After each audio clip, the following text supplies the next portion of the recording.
চট্টগ্রামের পটিয়া শুক্কুর আলী মুন্সেফ বাজার ব্যবসায়ী কল্যাণ সমিতির উদ্যোগে সমিতির সদস্যদের মাঝে ঈদ উপহার বিতরণ ও ইফতার মাহফিলের আয়োজন করা হয়। এই উপলক্ষে মার্চের 16 তারিখ রবিবার বিকালে ফটিয়ার একখান কমিউনিটি সেন্টারত সমিতির সভাপতি মোহাম্মদ আব্দুল হামিদের সভাপতিত্বে অনুষ্ঠিত সভাত প্রধান অতিথি ছিল পটিয়া দোয়ান মালিক সমিতির সভাপতি এম এ ইউসুফ। এটা প্রধান বক্তা ছিল সাধারণ সম্পাদক শাহ আলম খোকন।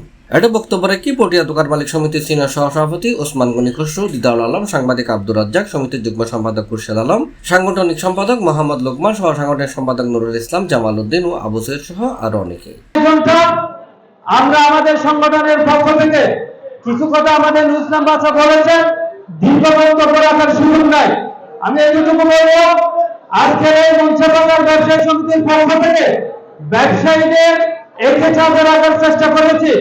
রমজান সূচক যে আলোচনা সভা ইফতার মাহফিল মাধ্যমে আমাদের ব্যবসায়ীদেরকে আমরা একসাথে ইফতার করার জন্য একটা অনুষ্ঠান করেছি।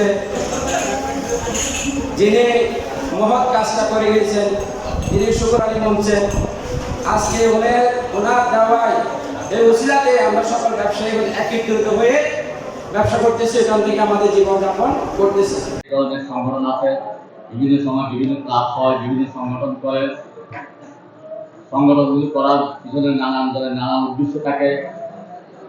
সেই উদ্দেশ্যগুলির মধ্যে আমি সম্মানিত সদস্যবৃন্দ এবং সভাপতি সেক্রেটারি সাহেব, আপনাদেরকে আমি বাংলাদেশ দোকান মালিক সমিতি পটিয়া উপজেলার পক্ষ থেকে আন্তরিকভাবে অভিনন্দন ও আপনাদেরকে আমি স্বাগতম জানাচ্ছি। ইফতারের আয়োজন করেছি, ঈদ সামগ্রী বিতরণের ব্যবস্থা করেছি। সবকিছুর পেছনে রয়েছে ব্যবসায়ীদের অর্থ।